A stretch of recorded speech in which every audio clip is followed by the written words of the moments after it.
জানি মানে এতদিন কেস কাবির হয়েছে মানে আরিফে পাইছে আরিফটা পাইছে আপনারা আরিফের প্রতীক সম্পত্তি নাকি আপনারা এখন জানেন নাকি এটা নিয়ে এলাকায় সারিস দরবার হয়েছে সারিস দরবারে কি হয়েছে রায় পাইছে কারা পাইছে দাউদকান্দিতে জোরপূর্বক অন্যের জায়গা দখল করে মার্কেট নির্মাণের অভিযোগ পাওয়া গেছে।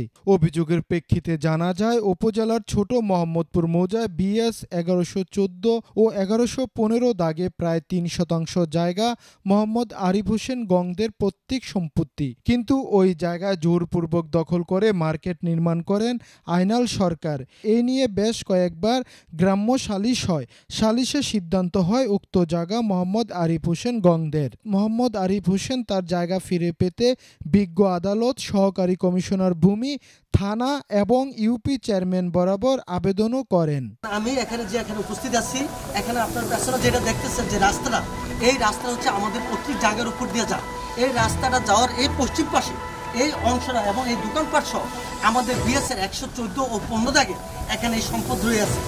1110 দাগ হচ্ছে আইনাল গং, যিনি জমি ক্রয় করে মালিক হয়েছে। এর সামনে দুইটা দাগ আছে, একটা হচ্ছে 1111, একটা হচ্ছে 1112, যে হচ্ছে সরকারি খাল ও কাজ ও জমি ক্রয় করে বরাট করে এরপরে সরকারি জায়গা অবৈধভাবে দখল করে আমার পৈতৃক জায়গা তারপর জোরপূর্বক দখল করে দোকানপাট এই তৈরি করে।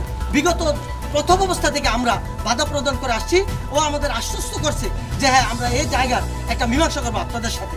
সর্বশেষে সে এই যে আমার এখানে একটা দেখতেছেন বায়নাপত্র, একজন ব্যক্তির সাথে বায়নাপত্র করে টাকার বিনিময়ে আমার জায়গা এবং তার অবৈধভাবে আমার জায়গার প্রতি স্থাপনা সব জায়গা দেখিয়ে সে এই বিক্রি করা পায়তারা করে। সেখান থেকে আমি অভিযোগ আমল নিয়ে তারপর আমাদের এসিলিয়ান মহোদয় স্যারের কাছে আমি যাই এবং ওনার কাছে আমি এই যে দেখেন আবেদন করি যাতে আমাকে একটা সরকারি সার্ভেয়ার দেয়, ওনাদের খাল খাসা যাতে ওনার বুঝিয়ে পায়, প্লাস আমার যে BS এর জায়গাটা আছে আমরা যাতে নির্দিষ্ট করতে পারি।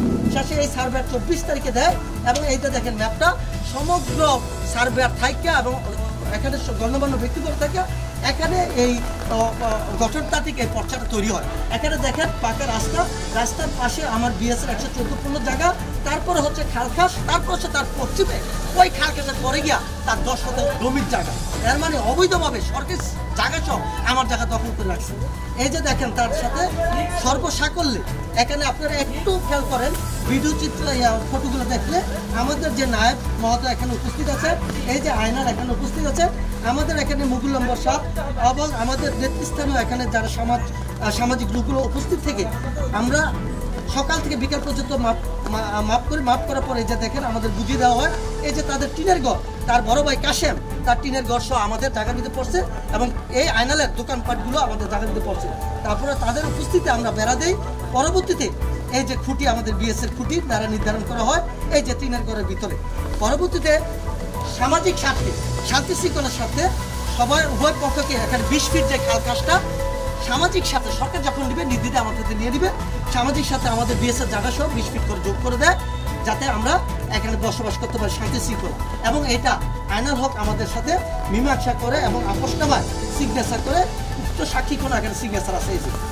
ও আপোষনামা মানার পর তার যে ওয়াইফ আমার নামে কোর্টে একটা 145 জারি করে এই যে মামলা, এই মামলা সে যে মিথ্যা মামলা দায়ের করছে, এই মিথ্যা মামলায় ওই সময় আমাদের যে SI রফিক সাহেব এই যে রিপোর্টে বলছে যে আমাদের 114-15 বড় রাস্তার পশ্চিমে আমাদের নিজস্ব জায়গা আছে, তার উপর ভিত্তি করে এই মামলা নির্দ্বিধায় খারিজ করে দেয়। এটা আদালত খারিজ করে দেয়। এই যে মামলা নথিজাত করা হলো, তারপরে আমরা গ্রাম্য আদালত লাস্ট আমাদের মহোদয় আস্তা মিয়াজি সাহেব যিনি চেয়ারম্যান সাহেব তার কোর্টে আমরা হাজির হই এবং ওইখানে আমি একটা মামলা করি যাতে আমার এই জায়গা বুঝিয়ে দেয়।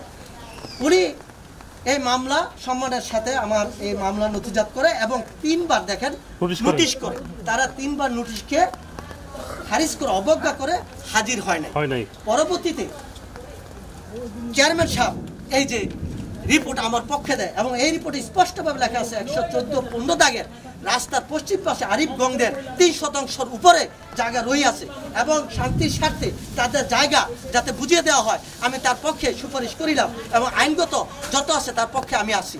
এইভাবে দেখেন এই দিছি। তাহলে আপনি আপনাদের কাছে স্পষ্ট আজকে এই হচ্ছে আইনালক যার ভূমিদস্যু এর কিছুদিন আগে ঘটনা কামরুল ইসলাম স্যার টিনু মহোদয় থাকালীন ওনাকে 1 মাসের সশ্রম কারাদণ্ড দেয়, 20,000 জরিমানা দেয়। যিনি কারাদণ্ড করে আসার পরও গ্যাসের চুলা সে এই অবৈধভাবে গ্যাস সংযোগে সে ধরা খায়।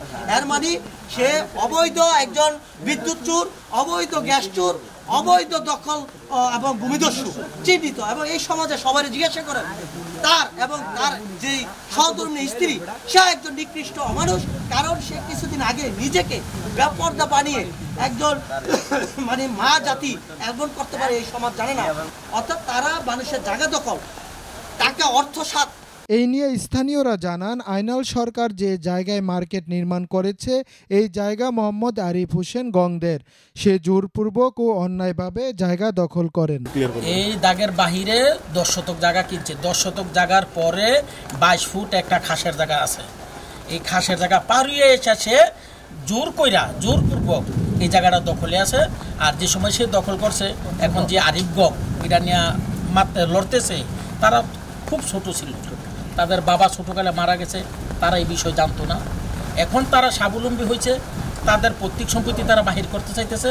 বাহির করতে আইসা এখন স্পষ্ট ক্লিয়ার হয়েছে, আইনল যেটা করছে তৎকালীন তার অনেক টাকা ছিল, কিছু লোকজনের টাকা পয়সা দিয়া বায়াস করে এই জায়গা ইয়াগুলি জমিনগুলি সে তার দখলে নিয়ে গেছে। কিন্তু এখন সে পারতেছে না, আরিফ স্বাবলম্বী হয়েছে, তার সাথে এলাকাবাসী আছে, যার জন্য সে যার এখন পারতেছে না বিদায় একের পর একটা অভিযোগ করে, থানায় করে, ইউনিয়ন অফিসে করে, আদালতে করে, প্রত্যেকটা অভিযোগই তার একদম হয়ে যায় না, আইনাল কিছুই দেখাইতে পারে না। যার জন্য তার চেয়ারম্যান ডাকলে তে উপস্থিত হয় না, থানাতে তারা ডাকলে সে উপস্থিত হয় না, কোর্টে ডাকলে সে কোর্টে যায় না, তার বউরে বাদি দিয়া মানে তে এমন একটা দুষ্কৃতী লোক, মানে সে আড়ালের বাইরে থেকে তার বউরে ফেস করে। মহিলা মানুষ যাতে একটা নারী নির্যাতনের মামলা দিতে পারে, আমরা ম্যাপ অনুযায়ী ক্লিয়ার করছি। এবং কি আরিফের বাপের নামে যে কাগজ, যেই দাগে, এই দাগ নাম্বার পর্যন্ত কি আমরা, এবং কি এখানে নায়েব উপস্থিত ছিল, থাকি জায়গাটা নির্ধারণ করে একটা রায় দেওয়া গেছে। তারপরে যে এলাকার লোকজন নিয়ে একবার বসছিলাম, প্রায় 7-8 মাস আগে। লোকজন নিয়ে বসার পরে ফয়সালা দিছি। ফয়সালা দেওয়ার পর দরবারে মাইনা গেছে, মাইনা দেওয়ার পরে যাই কোর্টে একটা দরখাস্ত করছিল, আইনাল হক করছিল। কোর্টে দরখাস্ত করার পরে তারা আবার দরখাস্তটা ফেস করছে। ফেস করার পরে দরখাস্তটা আবার খারিজ করে দিচ্ছে, আদালত খারিজ করে দিচ্ছে। খারিজ করে দেওয়ার পরেও আইনালকরা আরও 2-1 ডাকানো হয়েছে, উনি বসতেই চান এই ব্যাপারটা নিয়ে। আমরা সবাই চাইছি যে এটার একটা মীমাংসা করে দেবো, যেহেতু এলাকার সাইয়া আছে, তাই যেমন একটা মিট করে দেবো। উনি কোনো ক্রমে আসতে চায় না, কারোর সাথে সাহায্য চায় না। আসার কারণটা জানেন কিনা? না আসার কারণ হচ্ছে বাড়িটা একজনের সাথে দাম দস্তুর করে ওনার কাছে 36 লক্ষ টাকাও নিচ্ছে, ওনাকে দলিল করে দিতে পারতেছে না, টাকাও দিতে পারতেছে। এই জায়গাটায় এখন জোরজবস্তি আছে, মানে তার তো কোনো মালিকানা নাই। এখানে স্থাপনা উঠাইলেছে, উঠানোর সময় তো কেউ অবজেকশন দেয় না, তারাও তো বিএস খতিয়ান ঘাটে নাই।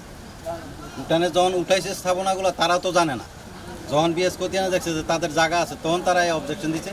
এটা তো স্থাপনাটা উঠছে আজ থেকে আরও 15-20 বছর আগে।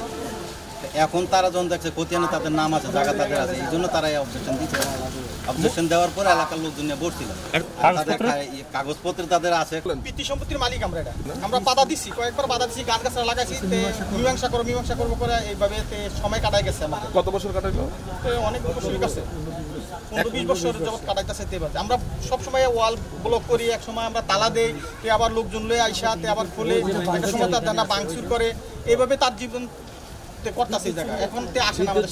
চাঁদগাঁও জমি দখল নিয়ে উত্তেজনা বিরাজ করা দাউদকান্দি মডেল থানার সেকেন্ড অফিসার সুজয় কুমারের নেতৃত্বে পুলিশের টিম উপস্থিত হয়ে সবাইকে শান্ত এবং শান্তি শৃঙ্খলা বজায় রাখার আহ্বান জানান। অভিযুক্ত আইনাল সরকারের মুঠোফোনে যোগাযোগ করা হলে বন্ধ পাওয়া যায়।